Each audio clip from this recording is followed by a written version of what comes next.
उधर बीजेपी प्रदेश अध्यक्ष स्वतंत्र देव सिंह का बयान सामने आया है। कह रहे हैं कि प्रदेश पदाधिकारियों के बाद जिला प्रभारियों की भी बैठक होगी और इसी बैठक में योजनाएं, अभियान की समीक्षा और बाकी उनके क्रियान्वयन को लेकर चर्चा होनी है।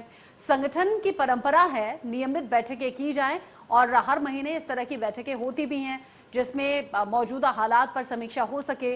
17 सितंबर को पीएम मोदी के जन्मदिन पर भी एक चर्चा होनी है। सरकार के 4.5 साल पूरे होने पर यह कार्यक्रम रखा जा रहा है जिसमें खास चर्चा रहेगी मौजूदा स्थिति को देखते हुए और नियमित बैठकें ऐसे भी होती हैं। स्वतंत्र देव सिंह ने ये जानकारी दी और अब 17 सितंबर की तैयारी है। प्रधानमंत्री नरेंद्र मोदी के जन्मदिन वाले दिन जब बैठक होगी, योजनाओं को लेकर अभियान की क्या कुछ समीक्षा है और उनका क्रियान्वयन कैसे हो, 4.5 साल में सरकार की तरफ से क्या काम किए गए, ऐसे कार्यक्रमों पर भी नजर रहेगी। देखिए, आज ये लोग मंदिर जा रहे हैं। नेहरू जी ने राम मंदिर के बारे में क्या बोला है बताने की आवश्यकता नहीं है। इंदिरा जी ने संतों पर गोली चलाई जब संसद का घेराव संत कर रहे थे। सोनिया के राम सेतु नहीं है, राम नहीं है, राम के अस्तित्व को नकारा इन्होंने। आज मोदी जी आए तो देश का नींव रखा गया, देश का आज मंदिर का निर्माण हो रहा है। तो केंद्र राज्य सरकार की योजनाएं जो हैं उसको गरीब तक कैसे पहुंचे। आने वाला समय है 17 तारीख को आदरणीय मोदी जी का जन्मदिन है। उस कार्यक्रम के लिए आगे किस प्रकार की योजना बनेगी। 19 तारीख को सरकार के 4.5 साल हो रहे हैं।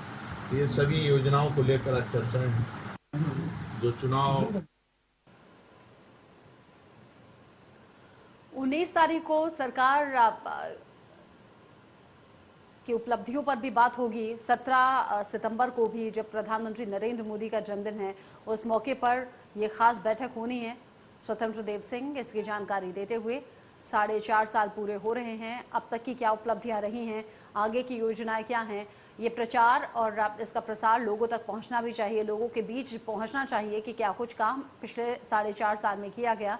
ऐसे में खास तैयारी बीजेपी की तरफ से और आने वाले चुनावों को देखते हुए 2022 में विधानसभा चुनाव है, उसे देखते हुए भी ये बैठक काफ़ी अहम है, ये कार्यक्रम काफ़ी अहम है क्योंकि एक जरिया रहेगा ये 4.5 साल में सरकार की तरफ से किए गए कामों को लोगों तक पहुंचाने का, उन्हें बताने का कि किन किन योजनाओं का लाभ आप तक पहुंचा है और ये पिछले 4.5 साल में किए गए बदलाव हैं या बेहतरी के लिए कुछ बड़े कदम हैं। उन फैसलों के जरिए जिनसे लोगों तक सीधा लाभ पहुंच पाया उनके बारे में भी बात होगी।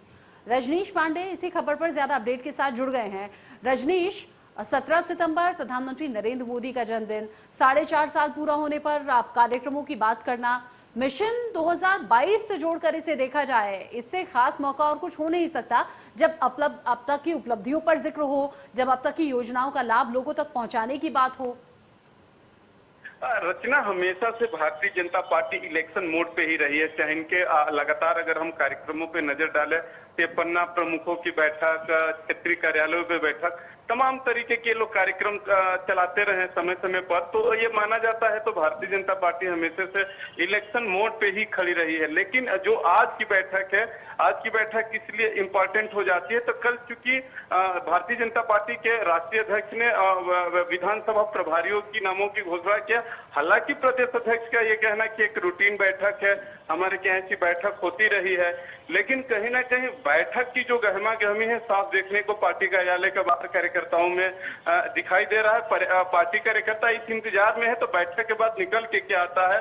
हालांकि मैंने पहले ही कहा कि प्रदेश अध्यक्ष का ये कहना कि रूटीन बैठक है, लेकिन कहीं ना कहीं ये मामला लंबा जा रहा है। और दूसरी सबसे बड़ी चीज है कि जो इनके एक सहयोगी थे पार्टी के संजय निषाद पार्टी के जो अध्यक्ष थे, उनका कल स्ट्रिंग हुआ है जिन पे तमाम तरीके के आरोप प्रत्यारोप लगाए गए हैं और वो खुल के बीजेपी के समर्थक में आने के लिए तैयार थे। उनके तरफ से ऑफिशियली बाइट आ गई थी कि वो एनडीए के हिस्सा बनेंगे। तो कहीं ना कहीं इस पर भी मंथन हो रहा है। जी, मंथन हो रहा है और आगे भी 2022 तक ये चर्चाएं जोर पकड़ेंगी।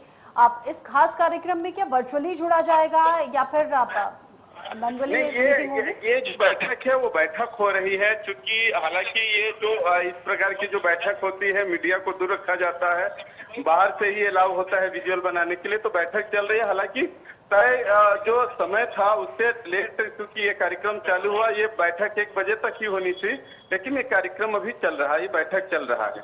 जी, ये बैठक अभी चल रही है और बातचीत इस पर आगे आने वाले चुनावों को लेकर भी, कार्यक्रम को लेकर भी, और जैसे कि बीजेपी प्रदेश अध्यक्ष स्वतंत्र देव सिंह ने भी ये बताया, ये जानकारी दी कि अब तक के 4.5 साल में सरकार की तरफ से क्या काम किए गए उनके बारे में बात होगी। अब तक के काम लोगों तक पहुंचाना, ये बड़ी जिम्मेदारी 2022 को देखते हुए दी भी गई है केंद्र की तरफ से। विधायक और सांसद लोगों के बीच पहुंचे कि यहाँ से ऐसे भी कुछ प्रसार और प्रचार को रफ्तार देने की बात हो सकती है। रजनीश, देखिए, संगठन ही, क्योंकि जब भी इलेक्शन होते हैं संगठन के लोग ही जनता के बीच जाते हैं, सरकार नहीं जाती है। संगठन के लोग सरकार की उपलब्धियों की बखान करते हैं और कहते हैं कि हमारी सरकार ने आपके लिए ये जन कल्याण योजना का संचालन किया है, तो कहीं ना कहीं संगठन पर ही प्रेशर रहता है। तो संगठन की मंशा होती है कि जनता के हित के हिसाब से सरकार काम करे।